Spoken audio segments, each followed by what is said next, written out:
Good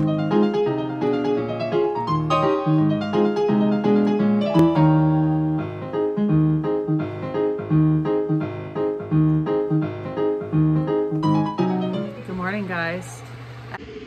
I'm testing out some wood wick candles. I have to figure out the proper height for cutting them because they do this flickering thing. And I tried one wick in one of my jars here and it did not burn all the way across. So I'm trying two, but I need to figure out what I might do is cut the wicks in half so they're half as wide, because this burns across in like an hour, so that's not gonna work out either.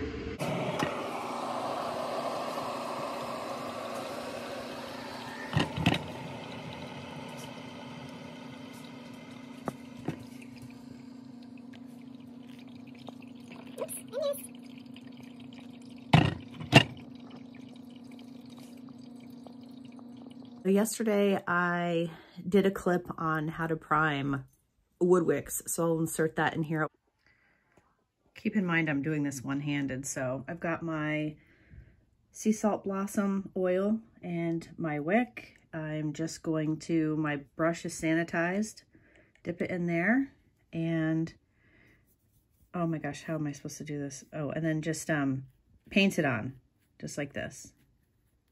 This primes the wood wick. So I'll show you when I'm done. This kind of wick goes in this little base, and then you put the wick sticker on the bottom of that, or the dab of hot glue. And then this will go in here.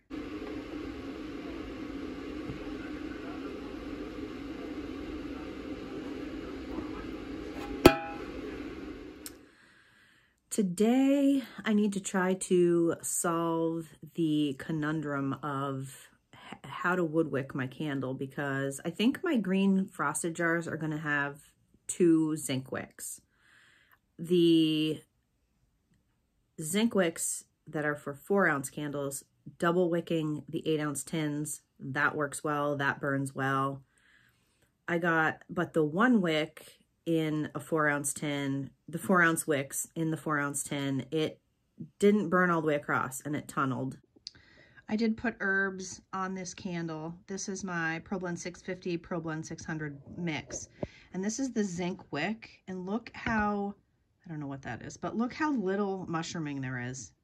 I absolutely love the way these burn, but I think I'm gonna have to use just ProBlend 600 in this size tin so that it burns all the way across.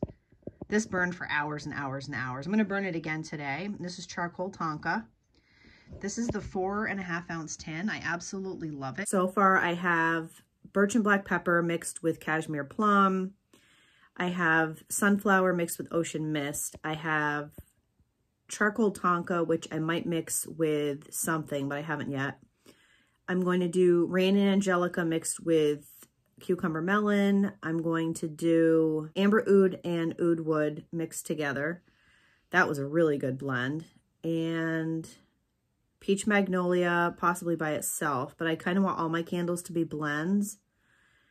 And I kind of liked Seaside Serenity by the Flaming Candle, so I might try to blend that with something. And I might try Fragrance Buddy. Nicole from Hudson Boy Candle Co. did a review, and I didn't even know they existed.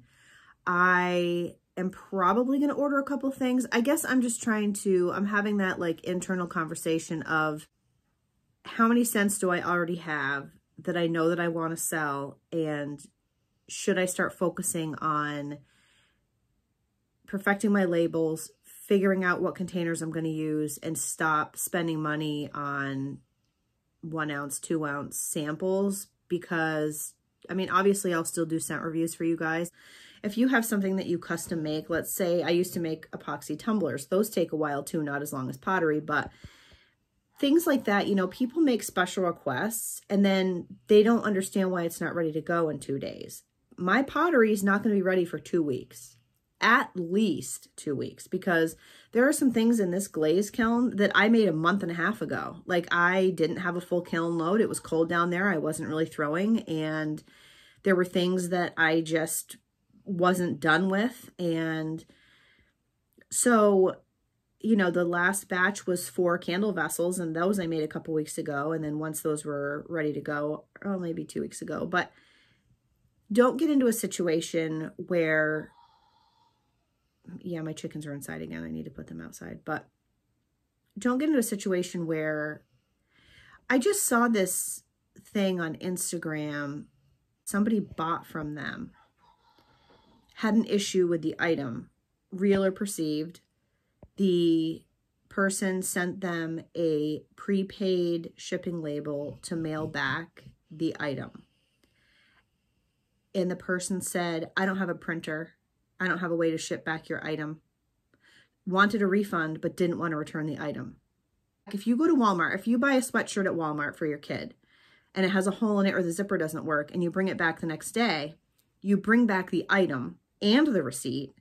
They look at the item. You're like, this has a broken zipper or whatever. It's not the right size. I got him green and he wanted blue. And then you get your refund. You don't go to Walmart and say, I bought a sweatshirt yesterday. I don't really like it. I didn't bring it with me, but can I have my money back? No, that isn't how it works.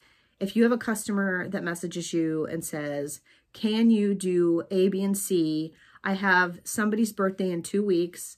I would like you to make them a custom candle holder that says, happy birthday, Marie. I love you, or whatever. And I would like a beach scented candle with this kind of crystals and da-da-da-da, and I need it in a week and a half.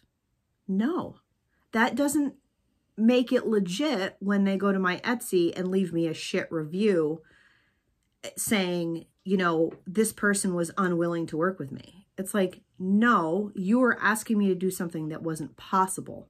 I make candles for my sister-in-law all the time. I wouldn't ever think to ever have her buy anything from me because I love her and I have a good relationship with her and she loves candles and it kind of just makes me happy to make her happy.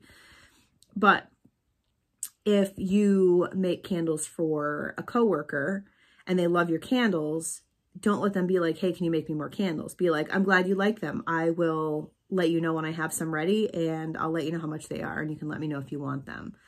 So it's just kind of, you know, a situation. I had an old coworker get a hold of me yesterday and be like, wow, I really like your stuff. I'd love to buy some. That's amazing. Support my small business. She also used to have a small business. So I think she gets it. And there's some people that don't. So I know this was kind of all over the place, but the general message is you're running a business and you have to set boundaries with yourself and with other people, even if you're a people pleaser. It's only been about 45 minutes and this has burned almost all the way to the side, but with one wick, it didn't burn to the side.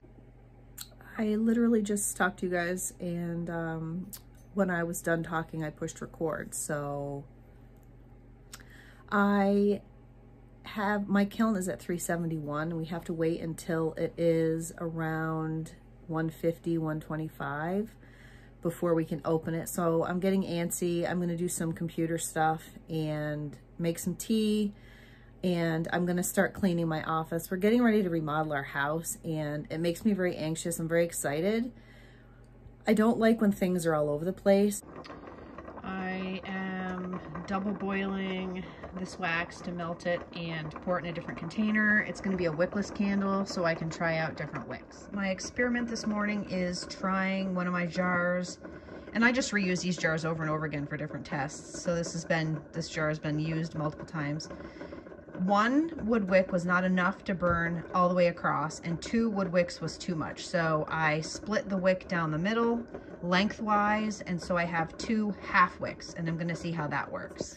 I wanted to also give an example that I saw that, I got some glaze from I was glazing in here again yesterday. I got glaze all over the place.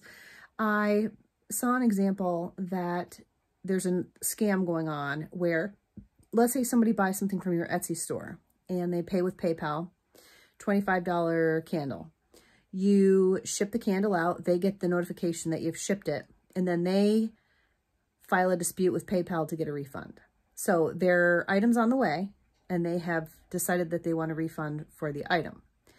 So what you can do is, from some shipping companies, is reroute the shipment to come back to you. Pirate Ship may do that. FedEx does. I'm not sure which companies do and which companies don't, but definitely look into that because it doesn't make for a lucrative business if you're shipping people things for free.